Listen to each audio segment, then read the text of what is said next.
Hi there. Welcome to the Computer-Based Testing Best Practices and Tech Tips for a Successful Operational CBT webinar and video. We've prepared these tech tips and best practices to help our schools feel fully prepared for operational CBT. The ELA administration begins on April 10th. And on April 10th, we hope that our principals, our district test coordinators, our school test coordinators, and all of our proctors, as well as our students, feel ready to have a successful CBT administration. In order to do that, we're going to share with you some helpful tips. So we're going to get into it here. But first, what we're going to do is we want to show you, this is information for calling Questar customer support. For those of you that don't know, Questar is the development vendor for the operational CBT tests, as well as the paper tests in New York State for grades 3 through 8, ELA and math. And if users need to call Questar for technical support, they can call directly, they can email the New York helpline at Questar, but they should have their BEDS code ready, the name of their school. Be ready to identify yourselves and to provide information about the testing devices that your school may be using, or how many students might be affected if there's an issue, such as the Wi-Fi goes out, or you're having difficulty with a computer that may not be connecting to the internet. Okay? So those are examples of the technical issues for contacting Questar. At the end of this presentation, we'll show you a slide that has the contact information also for the Office of State Assessment at NYSED, as well as the computer-based testing team. On the days of operational CBT, as well as during field testing, there will be a command center established at NYSED in Albany, so that if you have any issues, you can also call us. But we want to remind all of our schools that your regional information centers, your RICs, the testing departments, are your first line of defense in the field for any issue CBT. Okay? So you can always contact your RIC. Okay? We're going to start off with some CBT best practices. These are recommended procedures and planning steps to help your school have a successful operational CBT administration. And now, in New York State, we're not the first state to implement a computer-based testing program. So some of these best practices and even some of the tech tips are best practices that have been shared from other states that have transitioned to computer from paper tests. But more importantly, last year during operational CBT, a lot of our schools, as they implemented CBT for the first time in their schools and their districts, they shared with us what went well, what worked really great in their districts and schools. And what we're going to do is we're going to share some of those best practices with you, as well as tech tips. Okay? First of all, the most important thing for a school to do and for a proctor to do is to verify that all student testing accommodations are set. Okay? So in doing this, there are places, locations in Nextera admin to download lists of students. The easiest place for a proctor to download a list of students is from the class page in Nextera admin. You see there's a link at the bottom of the list of students. It says download students in this class. Downloads into an Excel spreadsheet. Here you can see in below, there's an example of what these accommodations look like that are set for students. We want our students, when they sit down for testing, if they should have a testing accommodation, we want to make sure that that is available as soon as the student opens up the test on the computer and logs into that test session. So please double check your student testing accommodations for all of your students. The second part of that is do not change student testing accommodations once the student has logged into the test session. This could cause what's called a form reset. For a lot of our students that are testing on test read, or they have the new accommodation this year called Read Aloud by Human, those students are testing on what's called Form A. There are more than 20 different test forms for Session 1 for ELA, and more than 10 for math. So for this reason, if a student is testing in a session and perhaps doesn't like the accommodation, like for instance, the student is finding it difficult to use reverse contrast, even though that is the testing accommodation that the student had practiced with in the practice test, then you should call Questar to research a form reset and to figure out what are the next steps that you need to take in order to make sure that that student can back out of that test session and continue testing without that accommodation set. Always, if ever you have a question about what steps to take, call Questar.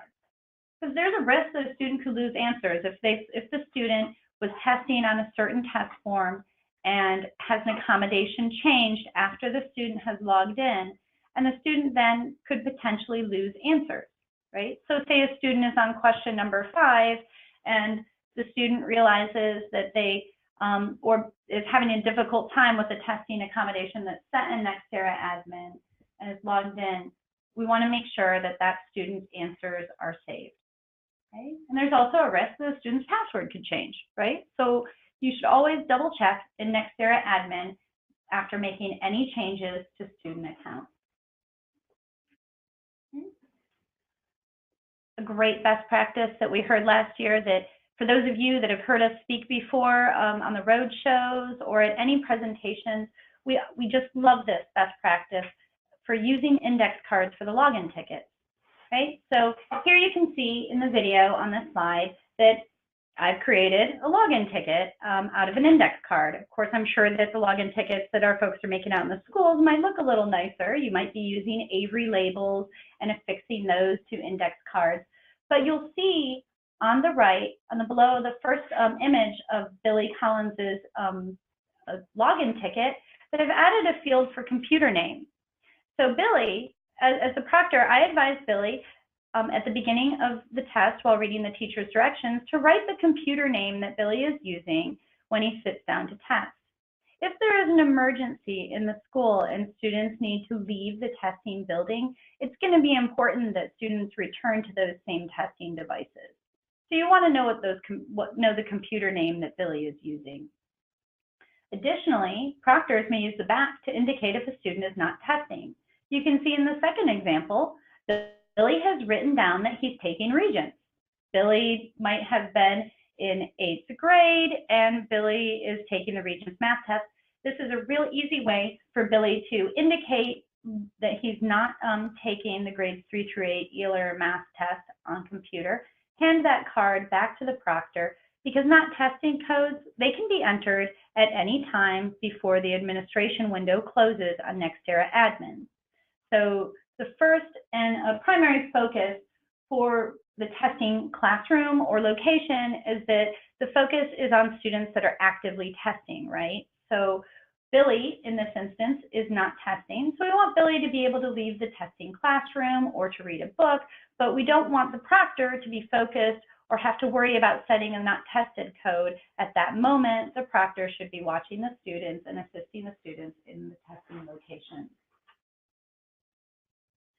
Make sure students confirm they are seeing the correct grade level test. In Nextera admin, a Nextera test delivery system, when a student logs in and is working through the teacher's directions with the proctor in the classroom, we make sure that all students are looking at the cover page when they're logging into their test session. The first test session will show what grade level the student is testing in and also the form number. For session 2, the student will also see the grade level, but will not see a form number. Okay? So make sure that proctors are advising students to confirm that they see the correct grade level when they access the cover page in the Nextera test delivery system. Okay. Limit network activity that may impact bandwidth, such as streaming music and video. So we understand that we have a lot of schools out there that will be testing via Wi-Fi. This is just a reminder. You probably already know that. You should know that if you have a grade level that is testing on CBT, you want all that bandwidth, internet juice in the school to be going to those students that need to be downloading the computer-based test, those students that need to submit the test, that they need to navigate through the test, right? So make sure that you don't have teachers that might be streaming videos perhaps to teach a lesson. You can see I have Bill Nye the Science Guy down there on the bottom right. And we understand schools do use these resources that are on the internet for instructional purposes, but you want to limit all of that use during CBT and make sure that our students that are testing on computer, that they have the best possible connection. Also, consider disconnecting non-essential devices from your network. Okay. Disable screensavers. Oh, this is so important. Okay, so a school may have screensavers set up on their computers as a security feature, right? Because that's common. You want, if there's inactivity on a student testing device that students use for instructional purposes, you want it to time out and for a screensaver to pop up to make sure that student's device is secure. Well, during computer-based testing, these active screensavers, when they pop up, they're going to disrupt testing for those students, and they're going to boot the student out of the test. So the Nextera Secure Browser is set to log a student out if the browser suspects the student is trying to get to another program. This is a security feature. Okay? The Nextera Test Delivery System does not time out, right? Because we want our students to be able to work on the computer-based test. They're allowed to have scratch paper. Maybe they're planning an essay on scratch paper and not active on the computer. We don't want the computer to ever time out for those students. Okay? So screensavers should be disabled. When we hear that a school has students that have issues where they keep getting booted out of the test, the first thing that we're going to ask them to check is to check to see if you have screensavers that haven't been disabled. And this is a best practice, but also it's a tech tip and something that we heard a lot about last year. Okay. Double check wireless connections the morning of each testing day.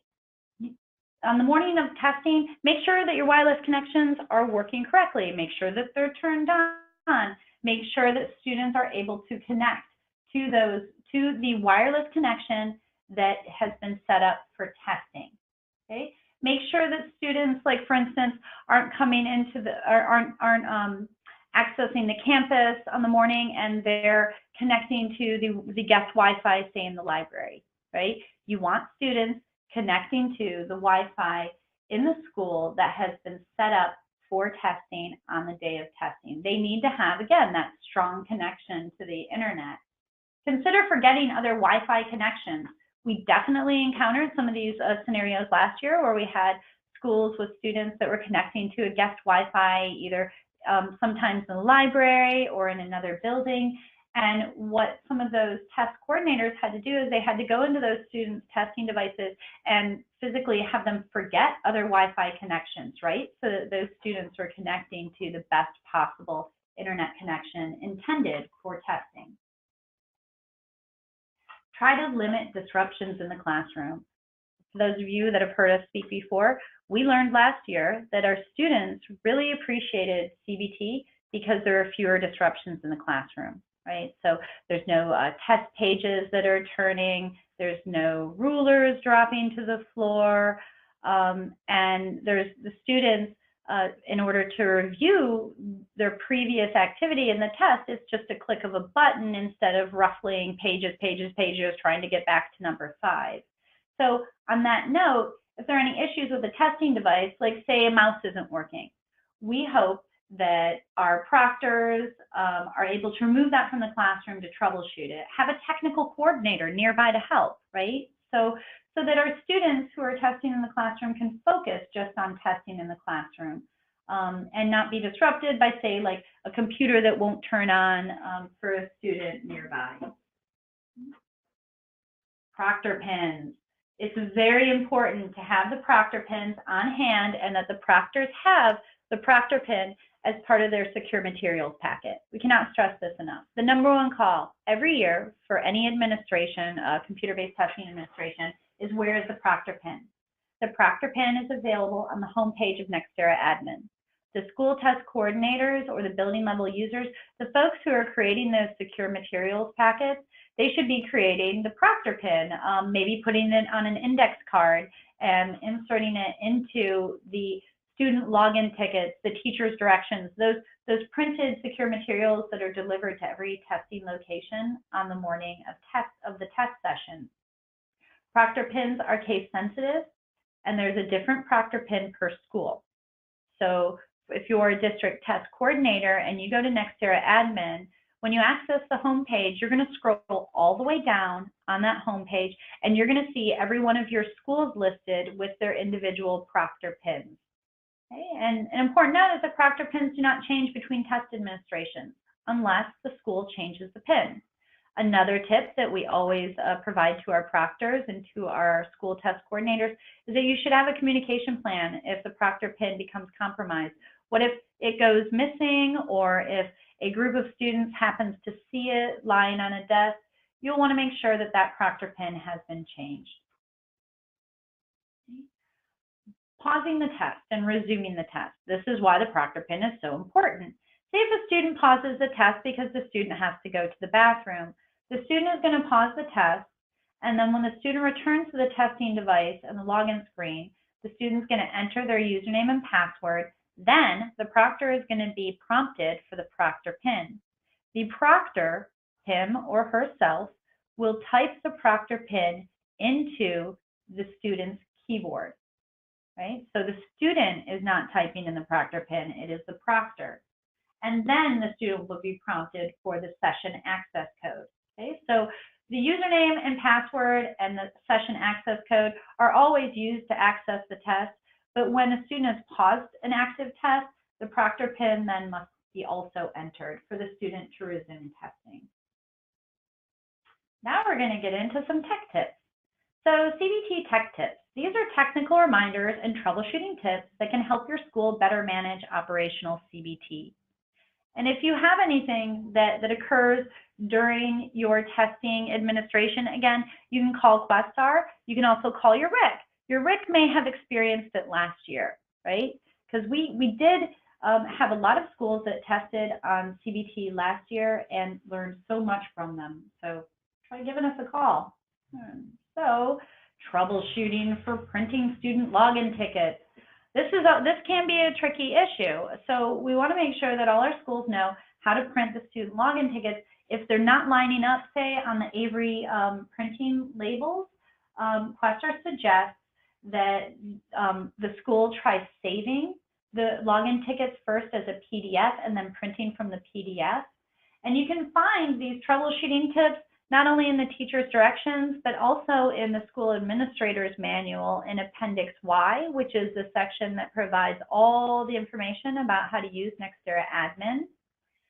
So saving the PDF file and then making sure that you change the paper size to 8.5 by 11 and then clicking print. That may allow you to print login tickets that are going to line up and print nicely, or even your labels that then you can affix to index cards. Number one tech tip, make sure student testing devices are fully charged. Did we have schools last year that had students that walked in on day one of CBT with laptops that weren't charged? We sure did. So we learned from that, and as a result, we make sure that we remind all our schools that students, remind our schools to remind their students to charge laptops if students have a one-to-one computer or iPad situation where they're taking those testing devices home at night. And then coming in that next day, they should be fully charged. But as a result, we know that you will most likely experience some computers that maybe you've got a computer that doesn't hold its battery, or the battery runs down real quickly, or it just simply wasn't charged. Well, have power cords on hand to charge devices. Have additional power strips on hand for plugging in devices that need to be charged. Notifications such as low battery will boot students out of the Nextera secure browser. We're going to keep reminding you about that fact, that notifications, screensavers, low batteries, students will be booted out. These are security features.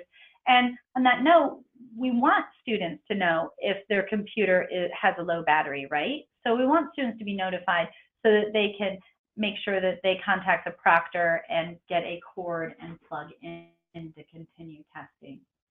Okay. So another important tech tip is for proctors to know the difference among the 3 different test read delivery options. Test read is the student testing accommodation that may be noted on a student's IEP or 504 plan. Read aloud by human and text to speech, those are delivery mechanisms for the test read accommodation. If a student is testing on paper, they have the test read accommodation. Human reads to the student enters their responses on paper. This is a classroom only accommodation, and a student who is testing in a CBT grade level but has the test read accommodation delivered on paper, that student will be marked up as with a tested on paper, not testing code. Okay, so classroom only accommodation. The other 2, read aloud by human and text to speech, those are online accommodations, where the second one, read aloud by human, is a combination of online and human, right? So the student is testing on computer, entering his or her responses into the computer, the Nextera test delivery system. However, a human is reading the test to the student. In the second column, the student is not seeing the text-to-speech player on screen. And on the next slide, I'm going to show you what that text-to-speech player looks like for those that have not seen it. Additionally, the read aloud by human is a testing accommodation that must be set in Nextera admin. This must be set to ensure that the human reader and the student both have test form A, because we've already alerted you to the fact that ELA has more than 20 different test forms. So it's important that if you have a student that needs a test read accommodation, that is something that you are setting in Nextera admin.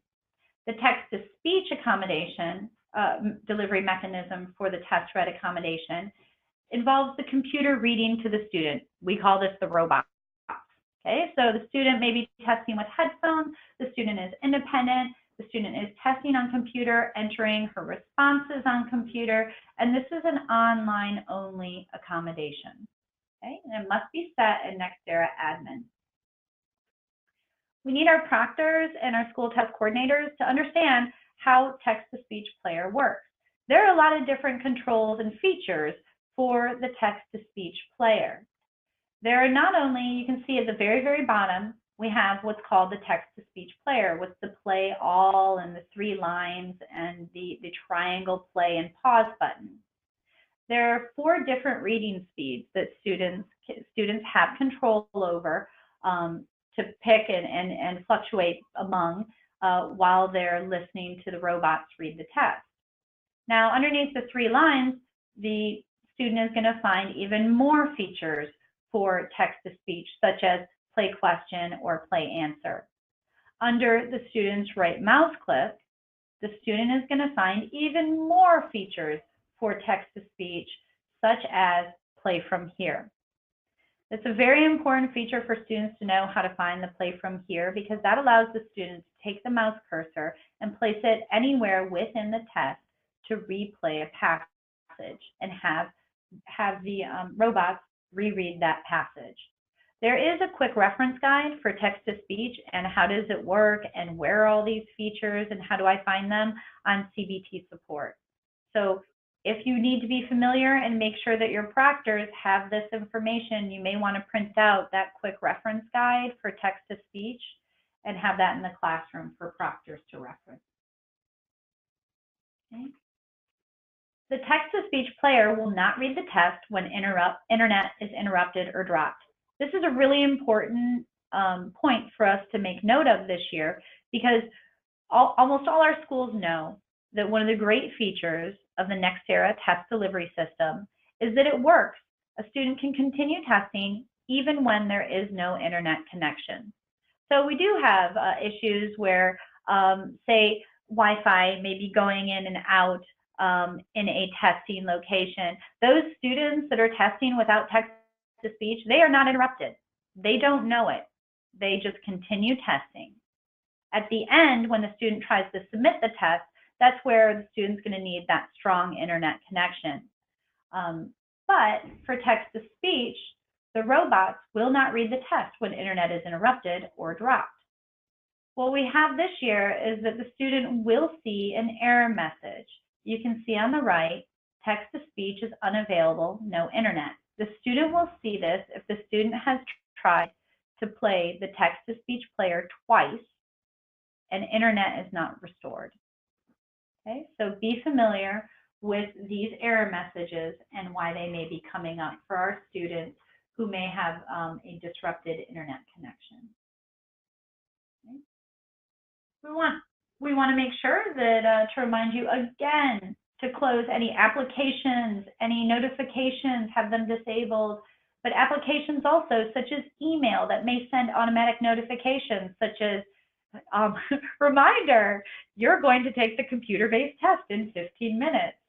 So a meeting notification, for instance. We did have one school last year that had failed to disable these or didn't instruct students to close their email, even though we know that most of our schools are testing via, a single app mode and that students aren't seeing anything else on their computers.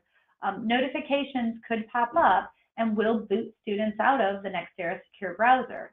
And again, reminder, low battery notifications, those are good, right? System notifications such as you need to upgrade your antivirus, bad, okay? So the low battery notification cannot be disabled. We want students to be notified that they need to plug in to continue testing. Okay? Wi-Fi problems, okay? So it could be a reality. You could be in an area where there are Wi-Fi problems. But again, students typically are not interrupted while testing, right? Because they can continue testing after they've downloaded the test if there are Wi-Fi issues. But think about it, if the internet goes down completely, the students were logged into the test session, they will not be able to submit the test, okay? So you're going to know when students are offline, when they try to submit the test, and the green check mark that indicates that the test has been submitted, it's just going to keep spinning.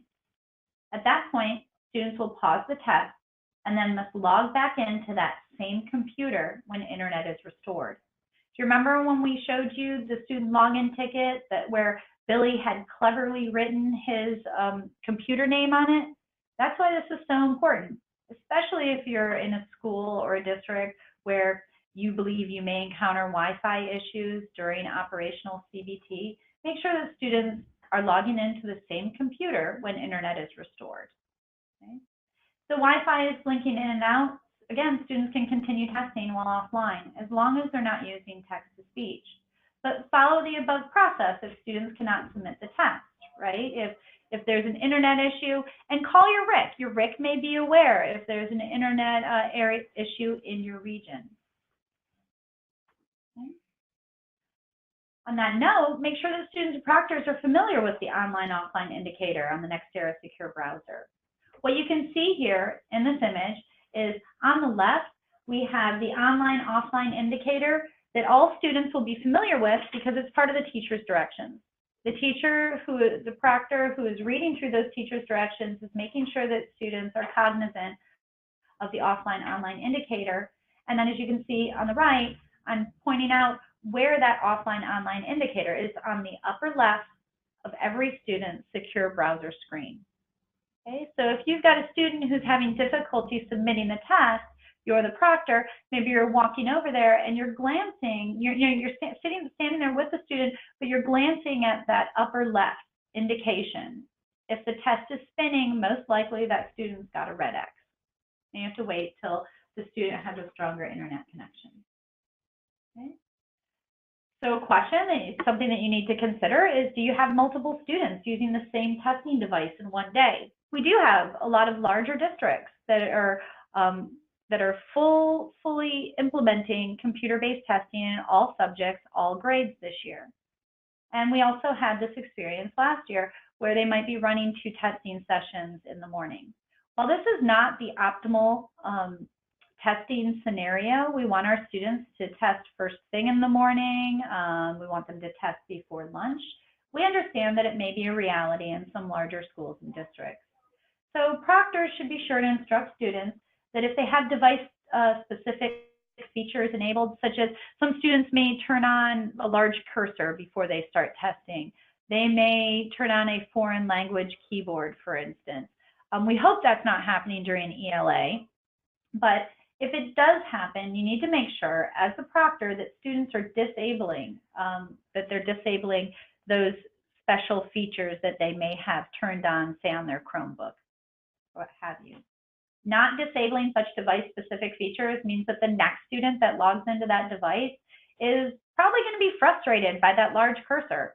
Did this happen last year? Absolutely. We definitely got calls from schools where the students were anxious because they might have had a foreign language keyboard that was enabled, or they had the enlarged cursor.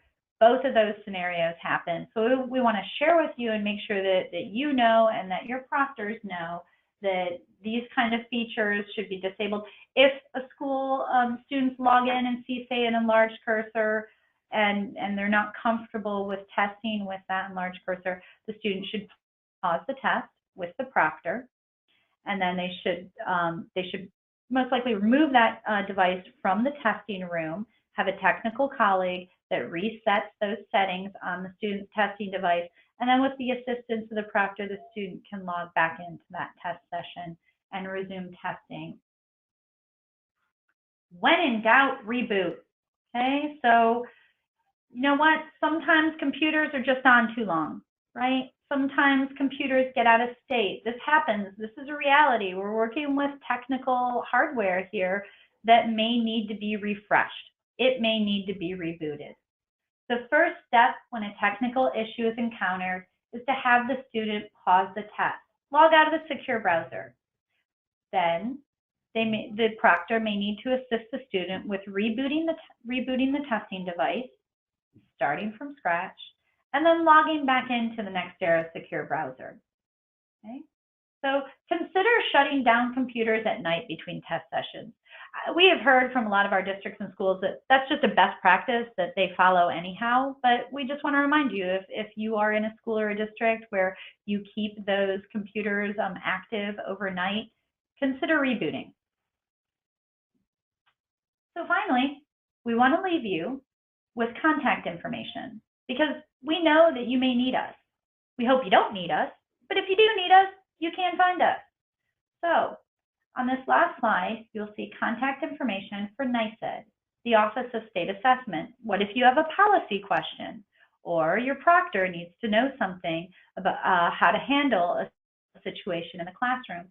Your first contact could be to the Office of State Assessment. There are 2 phone numbers on screen and an email address. Additionally, you may need to contact the computer-based testing group. As noted at the beginning of this presentation, we'll have a command center set up in Albany. You can call us directly. You can ask us questions. We may have to advise you to contact your RIC because your RIC is your first line of support. But if you really need us, we are here for you. You can also send an email into CBT support. We'll have many, many, many folks here at NYSED monitoring the CBT support box. Also, contacting Questar. We put Questar first at the beginning of this presentation because technical issues may require that Questar advise you on how to handle it. And just a final reminder, cbtsupport.nysed.gov, your first place, your one-stop shop for all your CBT issues and needs. Check out our FAQs. We may already know the answer and have it out there in an article. That's all for now. Thanks for watching.